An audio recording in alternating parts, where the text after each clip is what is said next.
네, 교육신당 이주영입니다. 제가 앞에서 아동보호에 대해서 말씀드렸을 때 조경 장관님께서 정부의 역할이 확대하는 것이 중요하다고 답변을 하신 바가 있는데요.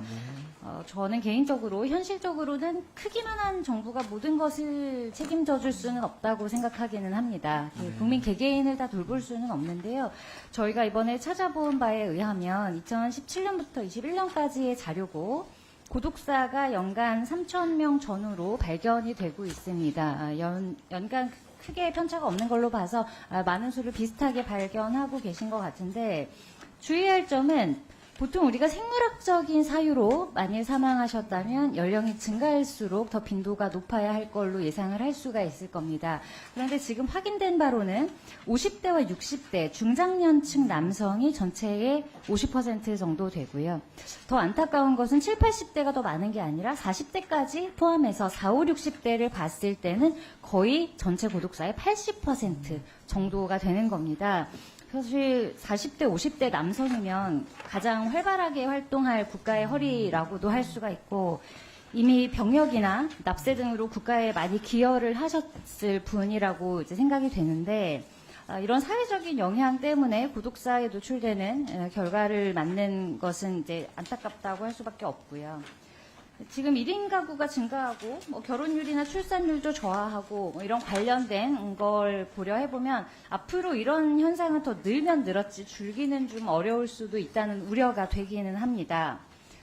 그리고 두 번째 슬라이드 보시면 그중에 또 기초생활수급자 비율이 많이 늘고 있어요. 그럼 반드시 이건 노인빈곤과 결합이 돼서 더 우리가 풀기가 어려워지기는 할 거거든요. 그래서 보기에는 예산만으로 우리가 개인을 모두 정부가 책임지기는 쉽지가 않고 또 이렇게 또 사후에 발견되는 것들에 대해서는 어디까지 또 개인의 사생활에 대해서 어디까지 국가가 또 접근할 수 있을지 어려운 부분이 분명히 있을 겁니다. 그렇기 때문에 최근 정부 기조는 이제 1인 가구 복지 권익에 대해서 많이 신경 쓰시고 지원을 늘려가는 것으로 저희가 보고 있는데 저는 그것만큼이나 가정이 본연의 가치를 좀 지켜가고 이런 사회적 분위기가 좀 유지가 되고 위기 가정들이 붕괴하기 전에 그런 위기 가정을 먼저 발굴해서 선제적으로 또 문화적으로 관심을 가지는 것이 좋지 않겠는가 하는 생각이 들고요.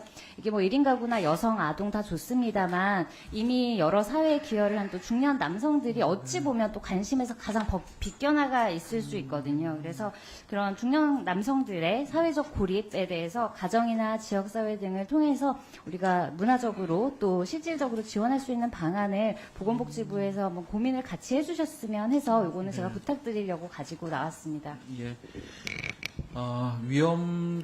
고독사 위기 대응 시스템을 작동을 해가지고 위험군을 조기에 발견하는 것이 일단 제일 중요하지 않는가 생각이 듭니다. 근데 이거 하는 데는 역시 중앙정부만의 힘으로는 되지 않고요. 지자체 아니면 또한 인적 구성이 있습니다.